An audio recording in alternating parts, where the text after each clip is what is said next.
नमस्कार दोस्तों, आप कहानी सुन रहे हैं। बात ऐसी बनी, यह बहुत ही रोचक कहानी है। आप कहानी में बने रहे, आगे बहुत ही मजा आने वाला है। अगर आपने चैनल को सब्सक्राइब नहीं किया है तो चैनल को सब्सक्राइब कर लें और कहानी सुनने के बाद वीडियो को लाइक जरूर करें तो कहानी आगे। बात ऐसे बनी। कहानी गोनू झा। गोनू झा का पड़ोसी था राम खिलौना। ब्राह्मण कुल में जन्मा था किंतु आचरण से शूद्र। उसके पिता ने उसे पढ़ाने लिखाने की बड़ी कोशिश की किंतु वह गुरुकुल आने के स्थान पर गाछी में इस पेड़ से उस पेड़ चढ़ता उतरता रहता। गांव में उसके जैसे और भी बच्चे थे। लहरागिरी करने, धमाचौकड़ी करने, धींगामस्ती करने में पूरा दिन गुजार देता। इसी तरह वह बड़ा हुआ था। न तो खेत खलिहानी का काम जानता था और न गाय गोरू का लालन पालन। जब तक उसके पिता जीवित रहे तब तक उसे भोजन की चिंता नहीं करनी पड़ी, लेकिन पिता की मृत्यु के बाद वह दाने दाने के लिए मोहताज हो गया। उसकी हालत पर तरस खाकर गांव के लोगों ने उसकी मदद भी की, लेकिन कोई कितने दिनों तक किसी की मदद कर सकता है। एक बार बारिश नहीं होने के कारण गांव में सूखा पड़ा तो राम खिलौना की हालत और खराब हो गई। संयोग की बात थी कि उन्हीं दिनों गोनू झा का हरवाहा विप्ता बीमार पड़ गया। पहले हल्का बुखार हुआ, ठीक तरह से दवा दारू नहीं कराने के कारण बुखार ने अपना स्वभाव बदला। वैद्य ने बताया कि उसे मियादी बुखार है, कम से कम 21 दिन लगेंगे। बुखार ठीक होने के बाद भी परहेज से रहना होगा और अधिक शारीरिक श्रम नहीं करना होगा। निरोग होने के बाद जब वह फिर से तंदुरुस्ती हासिल कर ले तब चाहे जो करे। विप्ता के बीमार होने से गोनू झा की परेशानी बढ़ गई थी। एक ओर तो दरबार जाना पड़ता था सही समय पर, दूसरी ओर उनके बथान में बंधी गाय बछड़ों बैलों की देखभाल थी। खेत की तमाई निराई का अलग झंझट था। गोनू झा का भाई भोनू झा मनमौजी था। मन आया तो किसी काम में हाथ बटा दिया, नहीं तो अपनी मस्ती में गांव में मटर गश्ती करता फिरता। पंडिताइन बथान के काम में गोनू झा का हाथ जरूर बटा देती थी, मगर गाय बछड़ों के लिए कुट्टी काटना, घास काटना, सानी पानी तैयार करना, गाय बछड़ों को नहलाना, दूध दुहना, गोबर से गोईठा थापना, बथान से जुड़े इतने काम थे कि अकेले पंडिताइन संभाल ही नहीं सकती थी। आखिर घर का काम भी तो उसी पर निर्भर था। वह सुबह में सबसे पहले जागती, नहा धोकर पूजा करती। वह जब जलपान तैयार कर रही होती तब जाकर कहीं गोनू झा की नींद खुलती। फिर शुरू होती बात बात पर पंडिताइन की पुकार। गोनू झा अड़ाते, पंडिताइन उसे पूरा करती। गोनू झा के दरबार जाने तक पंडिताइन को दम मारने की फुर्सत नहीं मिलती। फिर घर में कुटाई पिसाई, गंदे कपड़ों की धुलाई, चौका बर्तन, समय कैसे गुजर जाता पता ही नहीं चलता। विप्ता था तो बथान की जिम्मेदारी से गोनू झा और पंडिताइन मुक्त थे। खेत खलिहान की भी उन लोगों को चिंता नहीं करनी पड़ती थी। अभी 2 दिन से विप्ता नहीं आ रहा था तो गोनू झा के बथान, घर, खेत खलिहान सबके काम आधे अधूरे ही हो पाते। पंडिताइन कहती विप्ता था तो पता ही नहीं चलता था कि काम कैसे हो गया।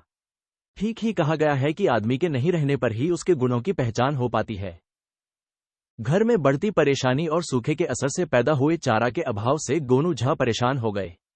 पता नहीं विप्ता कहां से हरी हरी घास लेकर आता था। उसने कभी सूखा का रोना नहीं रोया। उधर सूखे की मार ने राम खिलौना को भी त्रस्त कर रखा था। पहले गांव के लोग तरस खाकर उसे रोटी तरकारी खिला भी देते थे, लेकिन सूखे की आफत ने लोगों का जीना मुहाल कर दिया था। ऐसे में वे खुद अपनी रोटी के लिए दूसरों का मुंह ताकने पर मजबूर थे। गरज ये कि राम खिलौना का भी जीना मुहाल हो रहा था। एक दिन शाम को गोनू झा दरबार से लौट रहे थे तो उन्हें राह में राम खिलौना मिल गया। उन्होंने सोचा कि क्यों न राम खिलौना को बथान के काम में लगा दिया जाए। जब तक विप्ता स्वस्थ होकर आएगा तब तक राम खिलौना बथान का काम संभाल लेगा। विप्ता के आने पर देखेंगे कि राम खिलौना को कौन सा काम दें। उन्होंने राम खिलौना को रोका, पास बुलाया, उसका कुशल क्षेम पूछा और जब राम खिलौना ने अपनी बदहाली का रोना रोया तो गोनू झा ने उसे बथान का काम संभालने के लिए कहा। बदले में 2 जून खाना के अलावा कुछ पैसा देने की भी बात हुई। राम खिलौना जो जीवन भर लहेरा की तरह रहा था, पहली बार जीवन में गंभीर होकर काम करने की कोशिश में जुट गया। एक तो पंडिताइन का स्वभाव, दूसरा गोनू झा का व्यवहार उसे इतना अच्छा लगने लगा कि उसके काम टालने, अहमक की तरह जीने और दूसरों से मांग चांग कर खाने की प्रवृत्ति में आमूल चूल परिवर्तन हो गया और 2-3 दिनों में ही उसने बथान का काम संभाल लिया। गोनू झा निश्चिंत हुए। पंडिताइन ने संतोष की सांस ली। विप्ता का बुखार 1 महीने से ज्यादा रहा। उन दिनों व्याधिग्रस्त व्यक्ति को बुखार रहते भोजन कदापि नहीं दिया जाता था। बुखार उतरने के बाद भी विप्ता की हालत जर्जर थी। किसी का सहारा लेकर बिस्तर से उठता और कोई सहारा देता तो बिस्तर पर लेट पाता। 8-10 कदम चलता कि हांफने लगता। गोनू झा जब भी समय मिलता उसे देखने चले जाते, उसके पथ्य की व्यवस्था करते और लौट आते। विप्ता की हालत ऐसी नहीं थी कि 2-3 महीने से पहले ठीक हो जाए। बथान का काम राम खिलौना ने संभाल लिया था, इसलिए गोनू झा चाहते थे कि विप्ता पूरी तरह ठीक हो जाए तभी काम पर लौटे। उधर राम खिलौना का मन पूरी तरह काम में रम गया था। उसे लगता कि काम ही क्या है, 2 घंटे सुबह और 2 घंटे शाम मन लगा के काम कर लिया जाए तो पूरे दिन मटर गश्ती की छुट्टी। मटर गश्ती करते हुए जहां हरी घास दिख जाए, गढ़ लिया और लौट आए। दिन में भी भर पेट भोजन और रात में भी पेट भर भोजन। खाना कहां से आएगा, इसकी कोई चिंता नहीं। अब किसी से रोटी मांगने की कल्पना से भी शर्म आती राम खिलौना को। महीने भर में ही गोनू झा और पंडिताइन के साथ रहते हुए राम खिलौना के सोचने का तरीका बदल गया था।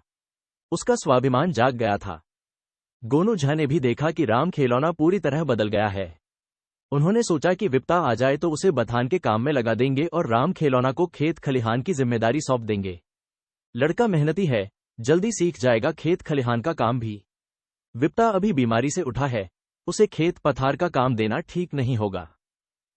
जब विप्ता पूरी तरह स्वस्थ होकर गोनू झा के घर आया तब गोनू झा ने राम खिलौना से खेत का काम संभालने और बथान का काम विप्ता को सौंप देने को कहा तो राम खिलौना के पांव के नीचे से मिट्टी खिसकती महसूस हुई। वह बथान के काम में पूरी तरह निपुण हो गया था, अपना काम पूरे मनोयोग से करता था। पंडिताइन को चाची चाची कहता था लेकिन मां की तरह सम्मान देता था। उसे समझ में नहीं आया कि उससे कहां भूल हो गई कि गोनू झा उसे बथान के काम से हटाकर खेत पथार का काम संभालने को कह रहे हैं। उस समय तो वह चुप रहा मगर दूसरे दिन उसने गोनू झा से कहा कि वह खेत का काम नहीं करेगा। उसे मेहनताने के रूप में गोनू झा एक गाय दे दे तो वह उसकी सेवा करते हुए अपनी रोटी भी जुटा लेगा और गाय की सेवा का लाभ भी उसे मिलेगा। आखिर ब्राह्मण कोई निखित काम तो कर नहीं सकता न। गोनू झा ने उसे बहुत समझाने की कोशिश की मगर वह अपनी जिद पर अड़ा रहा। गोनू झा उसे खेती किसानी का महत्व समझाते रहे। उत्तम खेती, मध्यम वान, निकृष्ट चाकरी, भीख निदान। लेकिन राम खिलौना क्षुब्ध था। उसे बस इतना लग रहा था कि गोनू झा बथान के काम से उसे अकारण हटा रहे हैं और खेत में बैल की तरह जोत रहे हैं। वह अपने को तिरस्कृत महसूस कर रहा था और इस कारण क्षुब्ध था। गोनू झा उसके मनोभाव को अच्छी तरह समझ रहे थे। उसमें आए सकारात्मक बदलाव से वे प्रभावित भी थे। लेकिन विप्ता को काम देना जरूरी था। 10 साल का था विप्ता तब से उनके घर टहल टिकला में लगा था। बिल्कुल घर के सदस्य की तरह हो गया था विप्ता। जब राम खिलौना की जिद बनी रही तब गोनू झा ने उससे कहा, ठीक है, तब गाय नहीं, एक बछिया ले जाओ। जाओ, बथान में चुन लो। राम खिलौना बोला, बछिया मतलब गाय की बच्ची, हम लेके क्या करेंगे। तब गोनू झा ने कहा, यदि तुम्हें बछिया इसलिए नहीं चाहिए कि वह गाय की बच्ची है तो बथान में जाओ और जिस गाय की बच्ची न हो उसे ले जाओ। राम खिलौना के साथ गोनू झा बथान में आए और राम खिलौना से बोले, जाओ, चुन लो। राम खिलौना ने एक सुंदर सी गाय की पीठ पर हाथ रखा तो गोनू झा ने पूछा, क्या यह ऊंट की बच्ची है। राम खिलौना को बात समझ में आ गई। जो भी गाय थी सभी तो कभी बछिया ही थी। उदास होकर राम खिलौना बथान में एक से दूसरी गाय के पास जाता और उसे प्यार से सहलाता। गाय उसे चाटती। गोनू झा ने देखा कि बथान की सारी गायें राम खिलौना के स्पर्श से पुलकित हो जाती थीं। उन्होंने राम खिलौना से कहा, मैंने तुम्हें ये थोड़े ही न कहा था कि तुम बथान में आओ ही नहीं। अरे पगले, विप्ता बीमारी से उठा है, खेत नहीं जा सकता, इसलिए खेत की बात तुम्हें कही थी। राम खिलौना के चेहरे से उदासी के भाव हट गए। उसके चेहरे की रंगत लौट आई और उसने एक गाय का सिर सहलाते सहलाते उसे चूम लिया। गोनू झा मुस्कुराते हुए बथान से बाहर निकल गए। राम खिलौना भी उनके पीछे पीछे आया और बोला, पहले सामने वाले खेत में हाथ लगाते हैं पंडित जी। गोनू झा मुस्कुराए और उसका कंधा थपथपाते हुए बोले, तुम्हारा काम है जैसे करो, मैं उसमें दखल नहीं दूंगा। अपनी गाय बछिया पर भी नजर रखना। राम खिलौना को मानो सारा जहां मिल गया। गोनू झा वहां से चले गए और राम खिलौना बथान में एक गाय की पीठ सहलाने लगा। कहानी समाप्त हुई। धन्यवाद।